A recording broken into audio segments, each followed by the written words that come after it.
salaamaaleykum daleen ak jàmm ci Xarala Academy mbokk yi si naan Xarala Academy tey suñu tutoriel dañ leen a bëgg wan lu am solo mooy naka ngay envoyer message koo xamante ni daf laa bloqué ci WhatsApp mu nekk benn astuce bu am solo bu ndaw boo xamante ni bëgg nañ leen ko wan balaa boobu di leen wax ngeen abonné ci chaîne bi daal koy partagé. léegi ma wan leen ni am na benn numéro boo xamante ni daf maa bloqué ñaari WhatsApp la yor WhatsApp business ak beneen bi léegi sama benn WhatsApp moo nekk nii mooy WhatsApp business léegi numéro bii nii muy Xarala Academy daf maa bloqué fii ba suba bu ma envoyé salut du dem voilà léegi gis nga message bu envoyé dem ma wan leen exemple fii nii ci beneen WhatsApp bi gis nga moo nekk nii gis nga message yi ma envoyé benn demul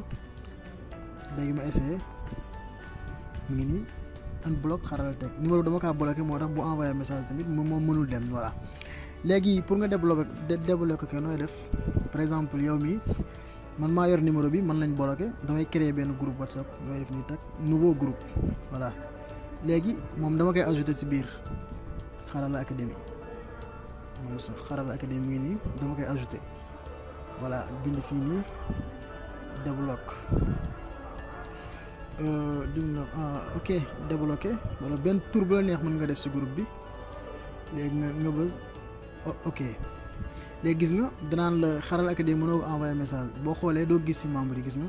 membre yi benn membre kese la mooy man mi nga xamante ni maa créé groupe bi léegi moo bëggee envoyé message nan lay def voilà da ngay cliquer ci kaw fii nii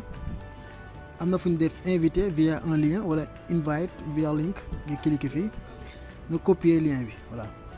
lien bi yaa xam nooy def ba envoyé ko soit da nga koy dugal ci beneen groupe wala nga envoyé ko sa benn xarit mu envoyé ko moom. fii nii man li ma taamu créé naa benn groupe boo xamante ni fii laa créé pour daal di tester bloqué bi voilà léegi lien bi dama koy dugal fii nii damay copier lien bi fii daal ko fi coller par exemple coller ko fii nii lien bi moo nekk nii voilà léegi gisoon nañ ni groupe bi fii ma wanaat leen ko pare groupe bi fii nii benn membre rek moo si nekk développe voilà benn membre rek moo si nekk moo nekk nii voilà. gis nañ ni kii daf maa bloqué mënuma ko envoyé benn message léegi ñu xool essayé ko léegi moom day cliquer ci lien bi tak bu ko benn xaritam envoyé wala kenn join groupe voilà léegi ñëw na ci groupe bi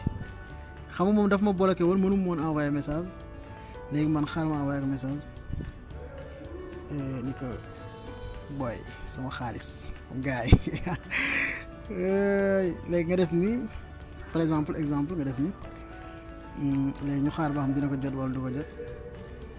gis nga mu ngi nii booy sama xaalis gis na message bi te dalaa bloqué woon ci WhatsApp bi mbokki doon seen Xarala Academy li moo nekkoon suñu tutoriel bu tey mais yaakaar na jariñu ngeen su baax di leen wax ngeen abonné ci chaîne bi daal koy partagé ba beneen yoon ci beneen tutoriel merci.